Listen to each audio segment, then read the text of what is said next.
Good morning, children. How are you all? So already explained you about the separation of substances.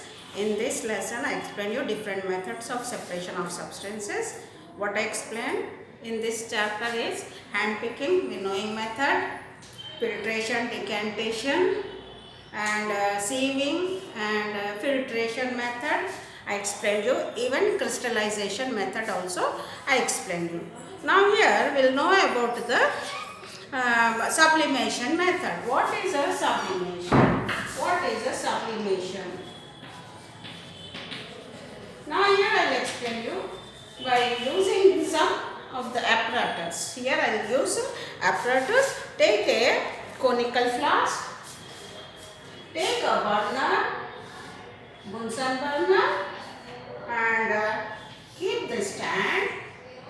And now here you have to take the sandbar, and on this here you are taking the salt and camphor. Salt and camphor you are taking in this. Okay.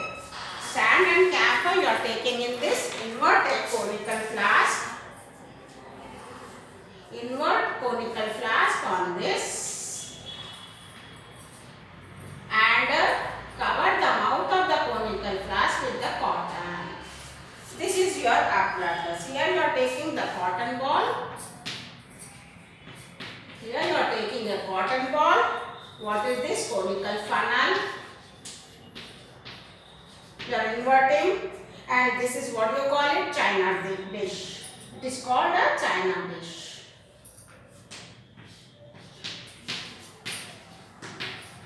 China dish. It is called a china dish. This is a burner, and now here this is stand. This is a stand. So here you are taking a stand, Bunsen burner. On this you are keeping the china dish which contains the salt and camphor. Camphor which we use for arting. Isn't it? Invert a conical flask or funnel on this and cover the mouth of the funnel with the cotton ball. This is. Now start heating this by using a burner. What happens here? Isn't it? What happens here when burner is heated? When camphor is heated, it transforms into gaseous state without changing into liquid state. When you are heating the camphor is in solid state. The camphor is in solid state. When you heat the camphor, it changes into gaseous state without changing into liquid state. Isn't it? Directly the solid going to change into gaseous state without changing into liquid state. This is what you call it, sublimation. What is sublimation? The solid substances directly changes into gaseous state without changing into liquid state is called sublimation. Is called sublimation. What do you call it? Sublimation. What is sublimation? Solid state directly changes into gaseous state without changing into liquid. Is called sublimation. Here you are seeing this. Here, this is the apparatus which we use for sublimation. What is sublimation? Solid to gaseous form. Change of solid into gaseous form is without changing into liquid state is called sublimation. Now on cooling again, the gaseous form changes into liquid state. Vice versa. Okay. So this is what you call it, sublimation. What is sublimation?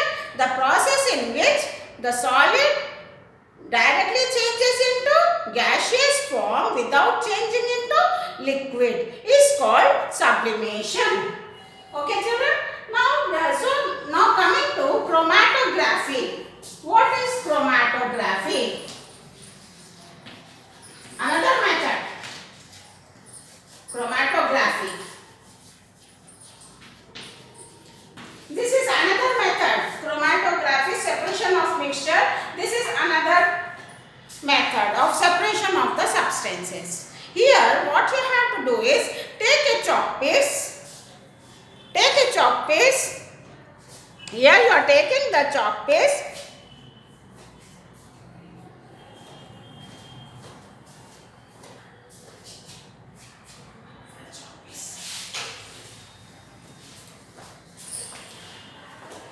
Take a chalk piece.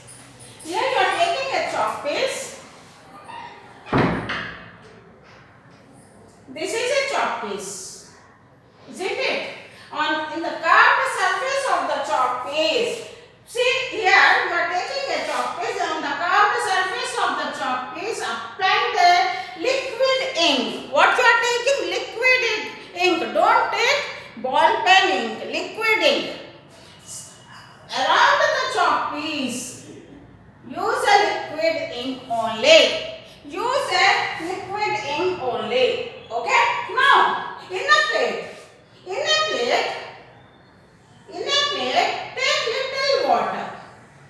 Little water only you have to take. Only little water you have to take. Only little water you have to take. What you are taking here? Chalk piece. In the curved surface, what you are applying? Ink. Isn't it? Now in one plate you are taking little water. Now what you have to do?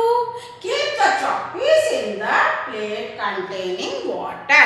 But ensure that the water should not touches to ink. The water should not touches to ink. This you have to see. Isn't it? After some time, what you will see here is, you will see the different colors on the chalk piece. You will see the different colors in the chalk piece. After some time, you will see the different colors in the chalk piece. What do you understand by this chromatography method? Ink is a mixture of many colors. Ink is a mixture of many colors. You can take any color ink. Red, blue, green. Any color ink you can apply here. See, this is a chalk piece. Here you are seeing this is the curved surface. In the curved surface only apply liquid ink. But this ink should not touches to the water. Like that you have to keep it. That's why you have to take very little water in the plate. Now keep like this only in the vertical position in the plate. Isn't it? After some time, what you will see? Different colors you will see on the chalk piece. What do you understand by this method is, the ink is a mixture of different colors. Ink is a mixture of different colors. Okay. So this method is what you call it? Chromatography. This method is called chromatography, isn't it? So try to do this activity by using different colors. You will get different colors. Green ink you can take, red ink you can take, blue ink or black ink. You will see the colors. So what you understand by this chromatography method is, ink is a mixture of different colors. So to understand what are the colors present in the ink, if you do this activity, you will know what are the colors present in particular ink. Understood? So do this activity, it is very easy to do. Next, coming to separation using more than one method. Using separation of the substances by more than one method. Here already you have studied the different methods in separation of substances. Decantation, filtration, sedimentation, isn't it? All these methods, filtration, crystallization, all these methods, sublimation, we studied. Now here, how you will separate the mixture of substances by using different methods, isn't it? So here, we need to, now here, see, one method is not sufficient to separate the different substances present in the mixture. In such situation, we need to use more than one method. Now here, it is given for you, take a mixture of sand, sawdust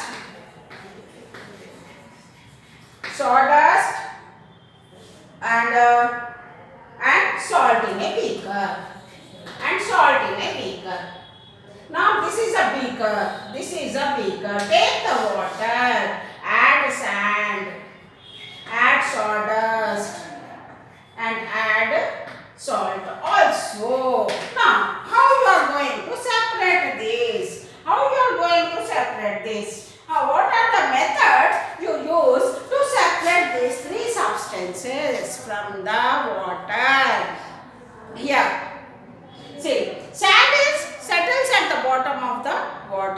insoluble.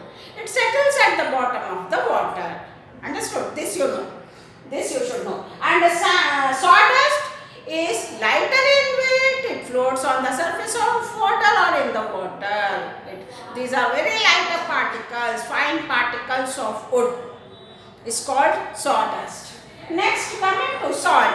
Salt is soluble in water. Salt is soluble in water. Now, first method, what you will use here is, first you have to separate the insoluble substance, that is sand. How you will separate? By using the decantation method. By using decantation method, you will separate. So, slowly pour the water into another vessel. Pour the water into another vessel. So, in this way, sand you are separating. Now, what is left here? Sawdust and salt. Salt is soluble in water. Then, which method you will use to separate the sawdust from the water? We use filtration method. We use filtration method to separate the sawdust from the water. So, you know the filtration method, what method we use, how you will filter the mud particles from the water. In the same way, we can separate the sawdust also from the water by using filtration method. Now the sawdust is separated. What is left here now? Salt. How you are going to separate salt? Which method you use to separate the salt from the water? That is crystallization method we use to separate the salt from the water. So here, what are the methods we are using here? Decantation. Decantation we are using to separate the sand from the water. Next, coming to sawdust, we are using the filtration method to separate. Okay. Next, salt. How you are separating the salt from the water? By using the crystallization method. So in this way, we are using more than one method